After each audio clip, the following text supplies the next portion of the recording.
Hi అండి, అందరికీ నమస్కారం. ఈ రోజు వీడియో అయితే ప్రతి ఒక్కరికి కూడా యూజ్ అవుతుంది అనుకుంటున్నాను. అది ఏంటి అంటే బాత్రూమ్‌ని క్లీన్ చేయాలి అంటే చాలా కష్టంగా ఫీల్ అవుతూ ఉంటాం కదా! అంతే కాకుండా బయట నుంచి లిక్విడ్స్, యాసిడ్స్ అవని ఇవని కొని డబ్బులైతే చాలా ఖర్చు పెడతాం.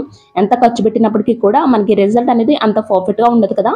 అలాగే టైం కూడా చాలా ఎక్కువ పడుతుంది. మనం తోమి రుద్దితే గానీ అసలు మురికనేది పోదు.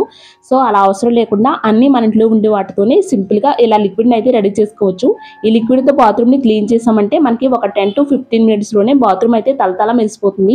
ఈ లిక్విడ్‌ని రెడీ చేసుకోవడానికి కూడా మనం బయట నుంచి ఏమీ కొననవసరం లేదండి. అన్నీ మన ఇంట్లో ఉండే వాటితోనే లిక్విడ్‌ని అయితే చాలా సింపుల్‌గా రెడీ చేసుకోవచ్చు.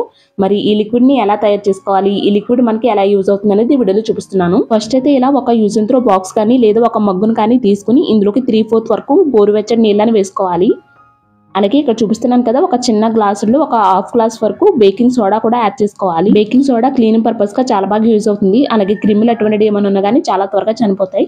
ఇక్కడ చూపిస్తున్నాను కదా, ఇదైతే వెనిగర్ అండి. ఈ చిన్న బాటిల్ వచ్చేసి మనకి ఒక 25-30 రూపీస్ అలా ఉంటుంది అంతే. కాస్ట్ అయితే చాలా తక్కువ. ఇప్పుడు ఇక్కడ చూపిస్తున్నాను కదా, ఈ గ్లాసుల్లో 1 గ్లాస్ వరకు వెనిగర్ యాడ్ చేసుకుంటే సరిపోతుంది.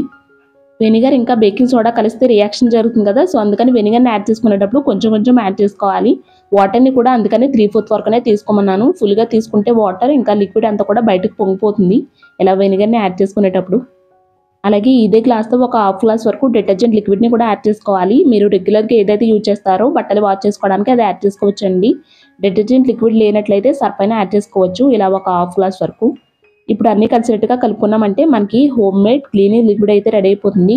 ఇదైతే మనకి బాత్రూమ్ క్లీనింగ్కి చాలా ఎఫెక్టివ్గా క్లీన్ అవుతుంది. అలాగే మనకి తక్కువ శ్రమతోనే బాత్రూమ్ అంతా కూడా చాలా సింపుల్గా క్లీన్ అయిపోతుంది ఈ యొక్క లిక్విడ్తో.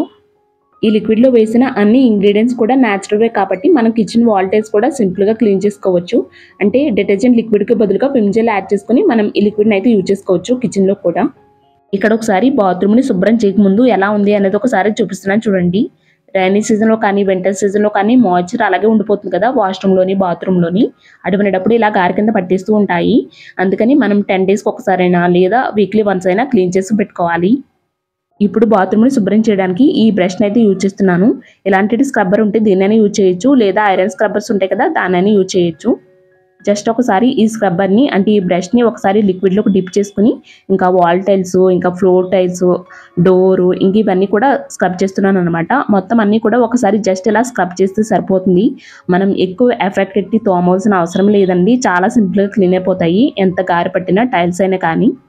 అలాగే లిక్విడ్ని బాత్రూమ్ అంతా కూడా స్ప్రెడ్ చేసి కొంతసేపు అయినా ఉంచవలసిన అవసరం లేదండి. జస్ట్ ఒకసారి బ్రష్ని లిక్విడ్లోకి డిప్ చేసుకుంటూ ఇలా స్క్రబ్ చేస్తే సరిపోతుంది. ఇలా మనం వాల్ టైల్స్ని, ఫ్లోర్ టైల్స్ని, ఇంకా బకెట్, మగ్గు, ఇంకా బాత్రూమ్ డోర్ ఇవన్నీ కూడా చాలా సింపుల్గా స్క్రబ్ చేసుకుని క్లీన్ చేసేసుకోవడమే. మనకి మొత్తం పని అంతా కూడా ఒక 10-15 మినిట్స్లోనే కంప్లీట్ అయిపోతుంది. ఇలా మనం చాలా సింపుల్గా బాత్రూమ్ని, టాయిలెట్స్ ఇటువంటివన్నీ కూడా చాలా సింపుల్గా క్లీన్ చేసుకోవచ్చు. అలాగే ఈ లిక్విడ్లో వేసిన అన్ని ఇంగ్రీడియంట్స్ కూడా న్యాచురల్వే కాబట్టి మన హెల్త్ కూడా అంత ప్రాబ్లం ఏమీ ఉండదు. చాలామంది బాత్రూమ్ కానీ ఇంకా టాయిలెట్స్ కానీ ఇటువంటివి క్లీన్ చేయాలి అంటే ఎక్కువ యాసిడ్స్కే ప్రిఫరెన్స్ ఇస్తూ ఉంటారు త్వరగా క్లీన్ అవుతుందని. బట్ అదైతే అంత పాసిబుల్ ఏం కాదు. దానికి కూడా ఇలా స్క్రబ్ చేయడం ఇవన్నీ కూడా కామనే. సో కాకపోతే మనకి హెల్త్ ఇష్యూస్ అనేది చాలా ఎక్కువ వస్తాయి యాసిడ్ వల్ల. బ్రీతింగ్ ప్రాబ్లమ్స్ ఇటువంటివన్నీ కూడా వస్తూ ఉన్నాయి కదా. రీసెంట్గా అయితే బ్రీతింగ్ ప్రాబ్లం వచ్చింది అంటే రికవర్ అవ్వడం చాలా చాలా కష్టం. సో అందుకని ఇలా న్యాచురల్ వేలో క్లీన్ చేసుకోవడం చాలా చాలా బెటర్. ఇక్కడ bathroom wall tiles, floor tiles, ఇంకా బాత్రూమ్ డోర్ అన్నీ కూడా స్క్రబ్ చేయడం అయిన తర్వాత ఒకసారి కడిగి చూపిస్తున్నాను చూడండి రిజల్ట్ అనేది ఎంత పర్ఫెక్ట్గా ఎంత క్లీన్గా ఉంది అనేది.